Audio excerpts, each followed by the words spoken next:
So, in this particular section, we are going to have first a few Monte Carlo simulation examples which we could not cover in our previous class, and then we start a very important topic on output analysis. First, let us see some Monte Carlo simulation example. Earlier, we have seen an example where we have computed the value of pi. So, in this particular thing, let us see, find an approximate value of root 5 with the help of 5000 random numbers from a uniform distribution from 0 to 1. So, let us see how we can do such computations. Let us say that we have to estimate root 5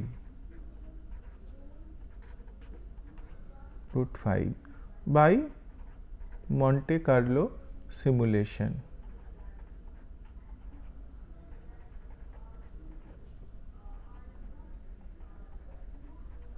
So, if we have to estimate root 5 by Monte Carlo simulation, first let us note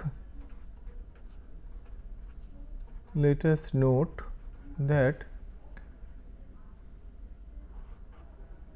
2 square, that is 4, is less than equal to 5 is less than equal to 3 square. All right.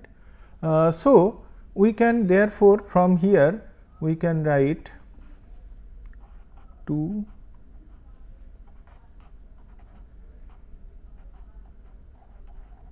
we can say that because 5 is between 4 and 9. So, we can say that root 5 will be between 2 and 3.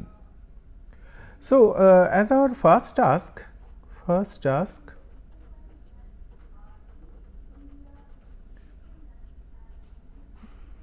get uniformly distributed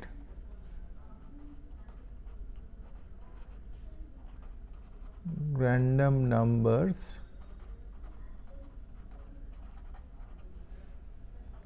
between 2 and 3. How to do that? So, if R is a random number,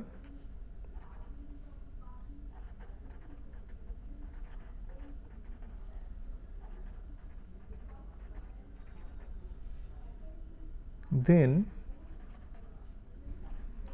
2 plus R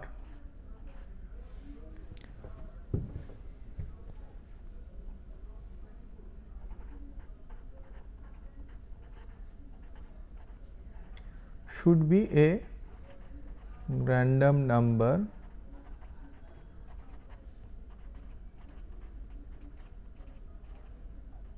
between 2 and 3.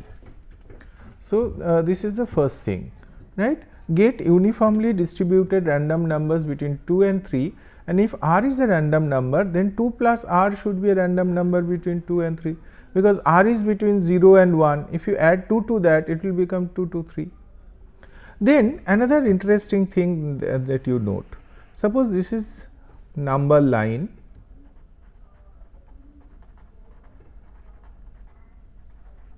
and say this is 2 and this is 3. All right.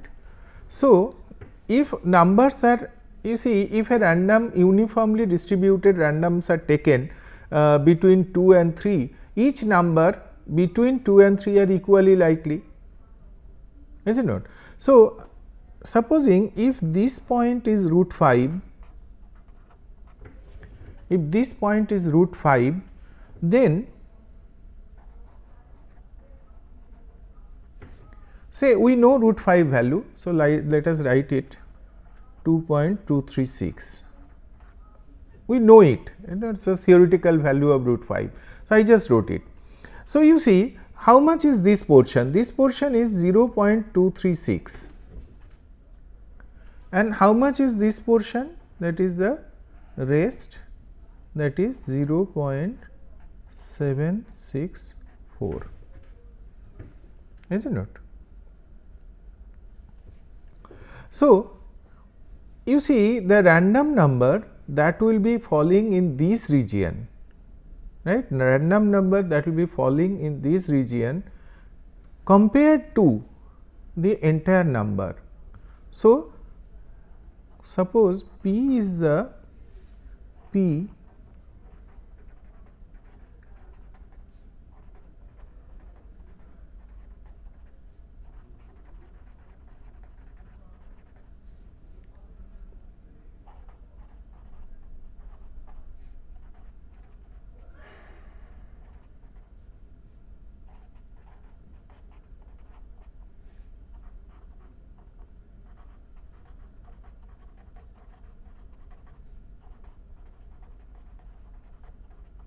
So, what is P by n? P by n estimate of say roughly 0.236. So, if you add 2 to this number, then you will get root 5. Is it all right? So, that is the essential idea. That is the essential idea. Look at this slide now. So, basically what we have to do, obtain transform the random numbers to uniformly distributed random numbers xi's between 2 and 3, xi equal to ri plus 2, and then obtain xi square and count the numbers p for which we have xi square is less than 5. So, why this criteria? Because look at this particular diagram what I drawn, that this is root 5, this is 2. So, this if we put xi square less than 5, this basically falls to this region, because that will be this region, and number falling here is p, total number taken is n, right, total number is n. So, p by n will be this portion. So, that is the idea. So, that is the idea. So, if total number n here is 5000, so approximate value of root 5 will be 2 plus p by 5000. It will come roughly 2.236, but not just in one trial, we have to do several trials, and then they are called replications, and all these replications we have to then take the average of. Is it all right?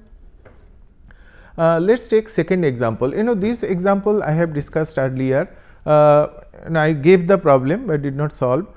This problem is called the prisoner's dilemma. What happens? The two prisoners A and B charged with a joint crime, and they are held in such a manner that they cannot talk to each other. Now happens they have done a joint crime. So, if A confesses and B does not, A is given 2 years and B will be given 10 years, and vice versa. If both confesses, both will get 6 years, but if neither confesses, then they will receive only 1 year, and neither can know or even control the behavior of the other. So, how do you simulate such a situation?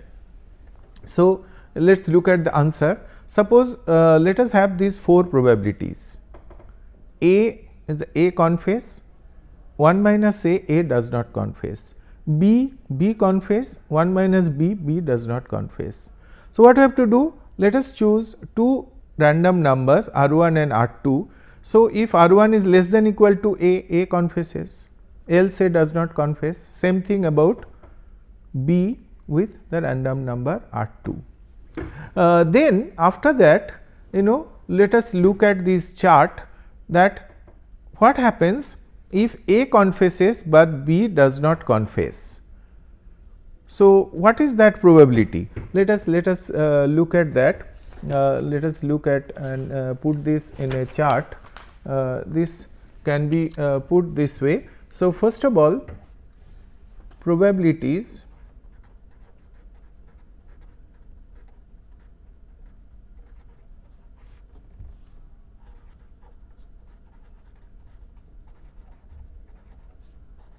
A,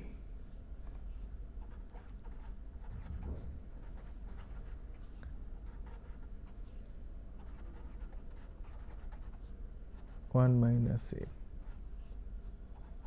and B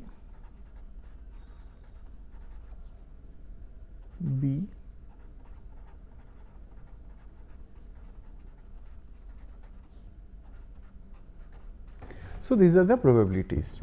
So, if A confesses and B does not, so look at the first situation, A confesses but B does not, then A gets 2 years and B gets 10 years. So, A confess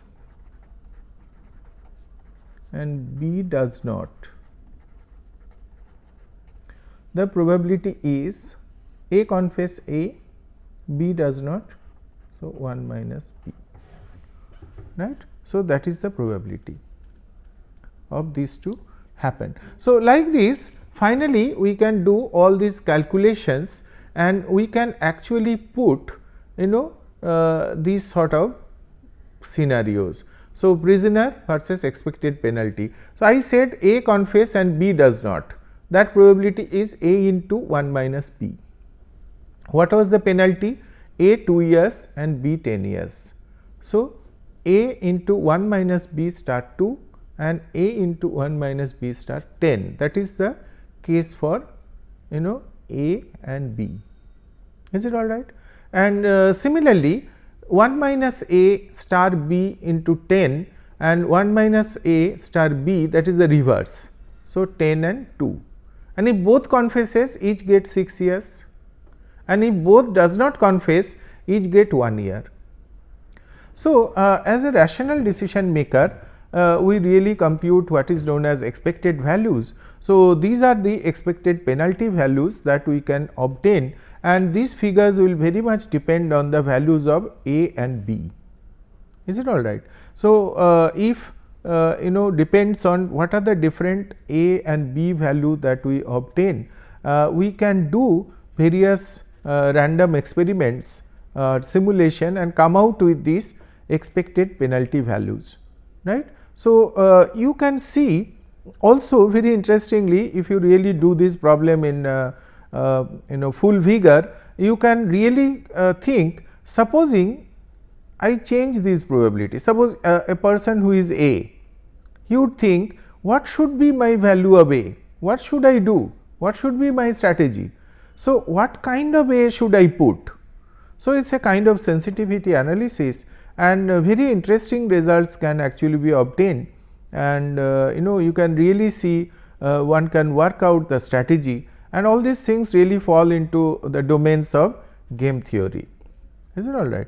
But we will not go into game theory right here. The essential idea here is really to understand how Monte Carlo simulation can be done to obtain some meaning into such situations.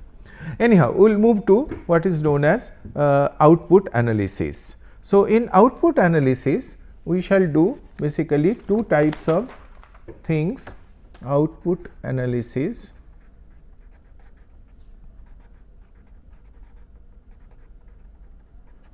two topics, two very important topics with regard to simulation.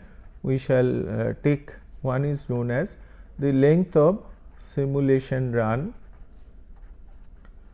and the second one we shall take is what is known as variance reduction techniques.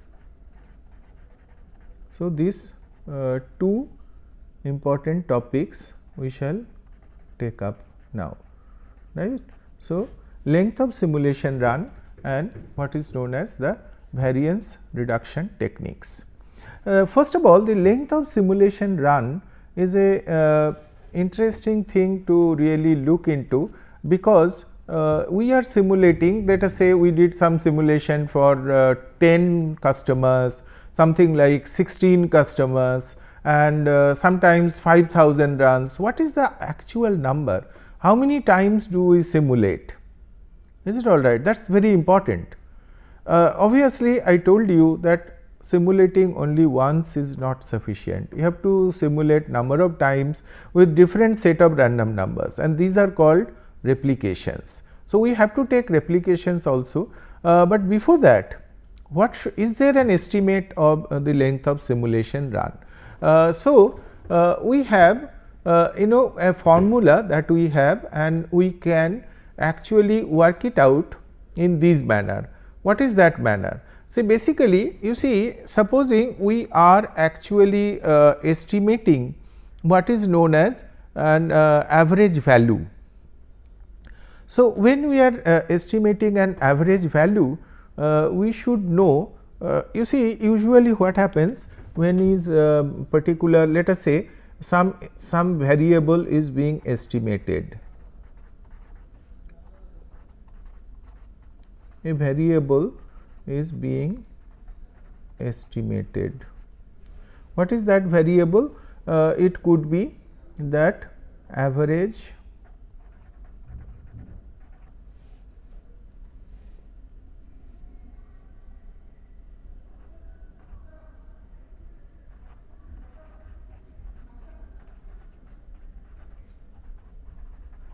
buying a product.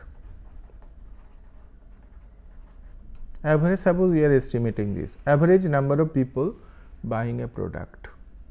So, there are two things, one is called population, another thing is called sample. A simulation is like a sampling process. So, original population, these are the entire set of people who are buying a given product, and that sample is maybe we have simulated for 100 runs, that is probably is a sample, right. So, say we are estimating this average number of people buying a product through simulation and we have taken 100 runs, is it all right. So, this value, suppose we call this value as A, then this A is the value, and here we really get what is known as A cap, an estimate of A. A is the actual thing coming out of the population, and A cap is an estimate coming out of the simulation. So, there is a theorem that says that if the population standard deviation is sigma, then the sample standard deviation is sigma by root n.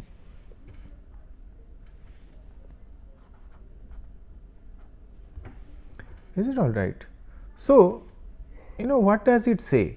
So, if you take a small sample, you may not be able to get a true estimate of the population standard deviation, right. There is a factor root n that comes into the picture, and what is n? This n is nothing but the number of runs, that is the number of samples. So, if you have 100 runs, n is 100. So, you see by this idea that sample standard deviation is really sigma by root n, that will help us in identifying n. So, this is the idea, this is the essential idea. So, what we have done, what is that estimation? That estimation really can be obtained from the acceptable tolerance limit T. Suppose we know that acceptable tolerance limit, that is T, and we know a two-tailed standardized normal statistic for a given probability 1 minus alpha. So, what is alpha? Alpha is really the specified level, it determines the specified level of confidence, So, suppose we really have 95%. See, basically these small two portions are alpha together. So, if this is the total normal distribution, then with a 95% confidence level means the value of alpha is 5, and what is alpha by 2? 2.5. So, really speaking, if this point is this side is 2.5, this side is 2.5, if you add them it will become 50%, 5% area, and if 95% confidence level means within a normal distribution values will fall within this region, probability is 95%. So, what is the probability that we cover 95% of the cases, right? that is what we are trying to estimate. And if you really, and we know those values are minus 1.96 in the standard normal distribution. So, this is known. So, if this is known at 95%, so then you know that y, that is the value, in this case 1.96, that is the sigma. See, this 1.96 is a kind of sigma value, standard normal sigma value, and t by this value y 1 minus alpha, that is the two-tailed standard normal statistic, that would be an estimate of the sample standard deviation. Is it all right? So, this is the formula which actually relates n, and really one can estimate what should be the length of simulation run. So, let us look at the next what happens. So, really if we reorganize that formula, so let us do that, how to reorganize that formula. So, we have seen already that length of simulation run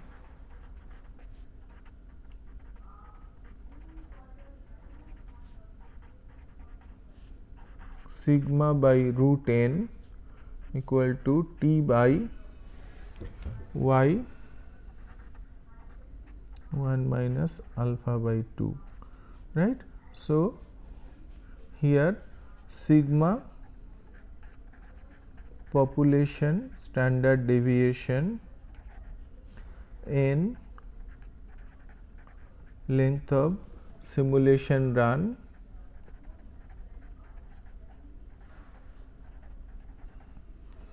t tolerance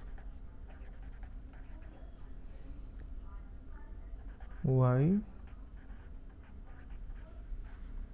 normal statistic. Obviously, all of these are true if we have a normal distribution coming up out of this mean value. Usually it happens, right.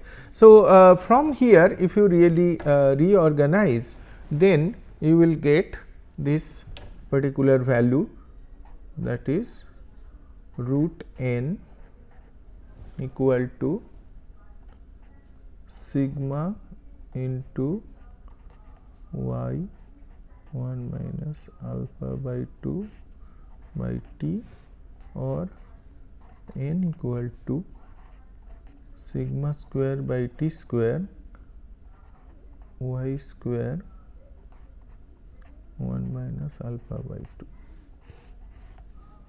So, from here we can estimate the length of simulation run. So, look in the slide. So, t is the tolerance limit we are ready to accept, sigma square is the variance of the parent population, and this is the two-tailed standardized normal statistic for probability 1 minus alpha. So, it can be seen that the variance of the parent population sigma square is directly proportional to the length of the simulation run n. Thus, if variance sigma square reduces, the required length of simulation run will also reduce, and reduction in the length of simulation run is desired to make the simulation more efficient, as it is less time consuming, right. What is exactly being told here, that first of all the variance of the parent population is sigma square. Suppose it is very important that the parent population variance is that estimate should be clearly known. Is it all right? And if we can have a process by which we can estimate it better with a less value, it helps. So, how it helps we shall see later on. So, let us see a particular example on the length of simulation run. In a company, weekly production has a random variation with a standard deviation of 100. So, find the length of simulation run for estimating average value of weekly production within plus minus 20% with a confidence level of 95%, right. Note, standardized normal statistic for 95% probability is 1.96, and here is that plot of this normal distribution. So, this is a standard normal distribution. You know what is happens in standard normal distribution, that we have mean at 0 and standard deviation is at 1, sigma equal to 1. So, if sigma equal to 1, usually between 2 1 sigma around 66% area is covered, and in this case it can be seen that at between 1.96 standard deviation 95% of the area could be covered. So, how do we go ahead with this particular problem to be solved, right? So, first of all, the weekly production has a random variation with a standard deviation of 100. So, this is already given, and that is about the population. So, that means the standard deviation SD which is equal to sigma, that is 100, right. And what is the tolerance? The tolerance that you are allowed, that is within plus minus 20%, right. So, these are some of the figures that are given. So, let us look at this value. So, what is the 1 minus alpha? 1 minus alpha is 0.95, and y 1 minus alpha by 2, that is a two-tailed statistical normal statistic, that is 1.96. And what is the tolerance limit we are ready to accept, that is 20, because it is a two-tailed and we are taking one tail, is it not. So, plus minus 20. So, this side 20, that side 20. So, we are taking really 20. You see, if you divide by a value by the standard normal, because 1.96 is a standard normal statistic, 20 units should be the value. So, if you divide by standard normal, that is 20 by 1.96, then that will give you the this, like here we have seen sigma square by t square. So, sigma square by t square, t is 20 and sigma square is that is in this case 100. So, the variance is 100, that is that is that variance is 100, I mean standard deviation it was written, that should be variance. So, variance is 100. The length of simulation run, no, there is something wrong, please correct it, that standard deviation is 100. So, in this case it is not really variance, this is the standard deviation, sigma is 100, that is why we have multiplied. So, if you really look at this formula, the n is n equal to sigma into y 1 minus alpha by 2 by t whole square, right. So, here this sigma is standard deviation, sigma is standard deviation. So, in this case we have seen this sigma is 100, this is 1.96 and t is 20. So, that should be it. So, 100 by 1.96 by 2, so that should be 96. So, length of simulation run in this case will be 96, right. So, just correct it. So, you can see that this should not be sigma square, it should be SD.